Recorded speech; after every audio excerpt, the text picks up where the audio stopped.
In the early days of automobiles, headrests were a rarity, leaving passengers without cushion support for their heads. It wasn't until the late 1960s that headrests gained prominence, primarily introduced to prevent whiplash injuries during rear-end collisions. Initially, drivers didn't prioritize headrests, focusing more on horsepower and aesthetics. The absence of headrests posed significant dangers as passengers faced increased risk during rear-end crashes. As safety standards evolved, headrests became mandatory features in vehicles, transitioning from mere comfort amenities to essential life-saving components. Today, headrests are ubiquitous, effectively cradling passengers' heads to reduce the risk of injury during accidents. Water balloon bumpers were an unconventional safety feature that emerged in the mid-20th century. Designed to enhance crash safety, manufacturers filled car bumpers with water, hoping to absorb energy during impacts. This innovative idea sparked curiosity among the public, who were intrigued by the sight of cars seemingly equipped with giant water balloons. However, the reality of water balloon bumpers was far from ideal. The materials used often ruptured in real-world collisions, leading to leaks and leaving vehicles vulnerable. As automotive safety research advanced, it became clear that these bumpers were more of a gimmick than an effective safety measure. By the 1970s, they had vanished from new car designs, paving the way for better engineered safety features. The wrist twist swivel system was an experimental innovation introduced in the 1960s by Ford's Mercury brand. This system replaced the traditional steering wheel with two rotating dials, aiming to enhance comfort and driving dynamics. While it offered an unobstructed view of the instrument panel, the public's reaction was skeptical, viewing it as more of a gimmick than a practical advancement. Despite its potential, the wrist twist system faced significant challenges. Drivers found it bewildering and lacking the tactile feedback necessary for safe driving.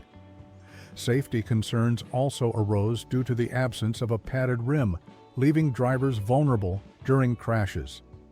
Ultimately, the traditional steering wheel proved to be unmatched in practicality and safety, leading to the system's abandonment by the 1970s. Before the late 1960s, automobiles were equipped with non-collapsible steering columns, rigid structures that posed significant risks during collisions. The unyielding nature of these columns could propel forward upon impact, potentially impaling drivers and causing severe injuries. The lack of energy absorption mechanisms made these designs particularly dangerous. In response to mounting safety concerns, General Motors introduced the first collapsible steering columns in 1967. This innovation significantly reduced the risk of impalement, prioritizing driver safety. Other manufacturers quickly followed suit, marking the end of the era of rigid steering columns and embracing safer alternatives. Swing-away steering wheels emerged in the mid-20th century as a novel concept aimed at enhancing driver comfort and entry convenience. Introduced by Ford in 1961, these devices allowed the steering wheel to swing away, creating an unobstructed path for entry. While initially intriguing, safety concerns soon overshadowed their convenience. The mechanisms behind swing-away steering wheels were prone to mechanical issues, occasionally failing to return to their original position. This could leave drivers momentarily trapped or confused. As the 1970s approached, safety considerations took precedence, leading manufacturers to shift their focus towards more reliable and secure features, marking the end of the swing-away steering wheel era. Pop-out windshields were a curious innovation introduced by the Tucker automobile in 1948.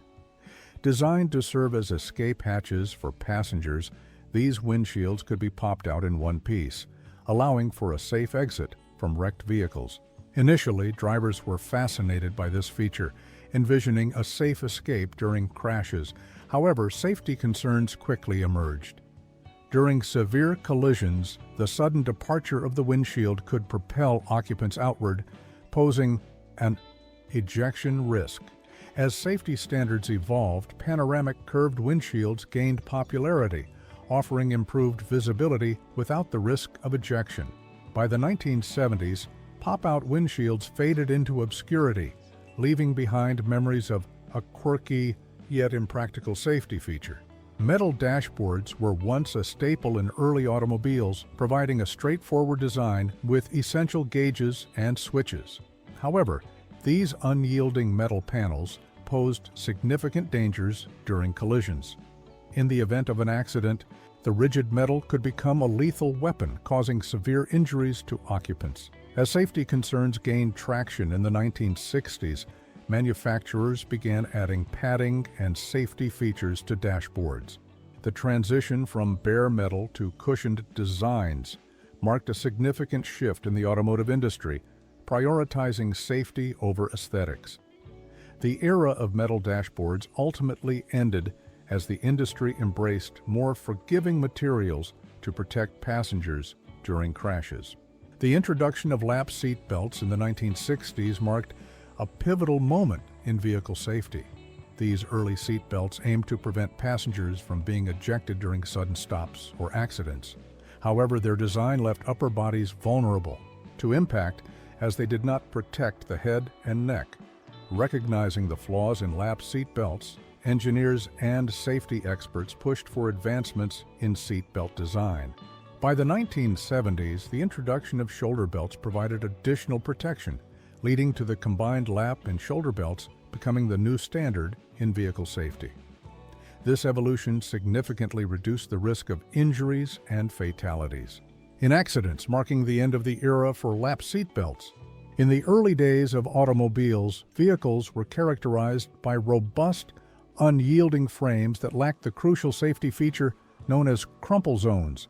These zones, introduced later, were designed to absorb energy during collisions, mitigating the impact on passengers. Initially, the public remained indifferent to their absence, viewing safety as a peripheral concern. As awareness of the dangers grew, engineers spearheaded a shift in design philosophy during the 1970s. The introduction of deformable zones marked a significant stride towards prioritizing passenger safety.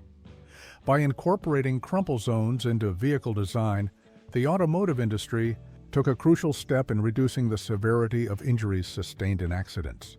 The 1970s marked a dark chapter in automotive history with the emergence of unsafe fuel tanks, epitomized by the Ford Pinto. Designed as a compact car, the Pinto concealed a fatal flaw: its fuel tank placement behind the rear axle. This design flaw led to tragic accidents, as rear-end collisions caused the fuel tank to crumple, resulting in devastating fires. The public's ignorance of the Pinto's dangers was shattered as the grim reality came to light.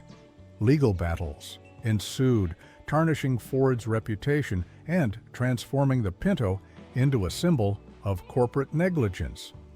As safety standards evolved, the Pinto era ended, paving the way for safer fuel tank designs in the automotive industry.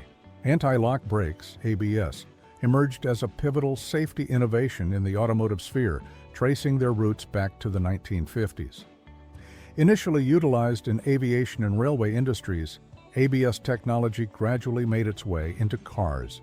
The absence of ABS posed significant dangers, particularly the risk of wheel lockup during abrupt braking maneuvers. As advancements in technology led to the incorporation of ABS into vehicles, regulatory bodies mandated its inclusion in all passenger vehicles. This evolution marked a significant step towards enhancing braking precision and overall vehicle safety, reducing the risk of accidents on slippery surfaces. Hood ornaments were once a means for car manufacturers to showcase their brand identity, serving as eye-catching embellishments on the front of automobiles. However, these decorative sculptures posed significant dangers, as their elegant shapes could become lethal projectiles during accidents. As pedestrian safety became a paramount concern, regulations mandated collapsible hoods and blunter designs, leading to the gradual phasing out of hood ornaments. While some brands still retain ornamental emblems, Most modern cars opt for more discreet badge placements, marking the end of an era defined by these gleaming sculptures. In the early days of automobiles, headrests were a rarity, leaving passengers without cushion support for their heads. It wasn't until the late 1960s that headrests gained prominence, primarily introduced to prevent whiplash injuries during rear-end collisions. Initially, drivers didn't prioritize headrests, focusing more on horsepower and aesthetics. The absence of headrests posed significant dangers as passengers faced increased risk during rear-end crashes. As safety standards evolved, headrests became mandatory features in vehicles, transitioning from mere comfort amenities to essential life-saving components. Today, headrests are ubiquitous, effectively cradling passengers' heads to reduce the risk of injury during accidents.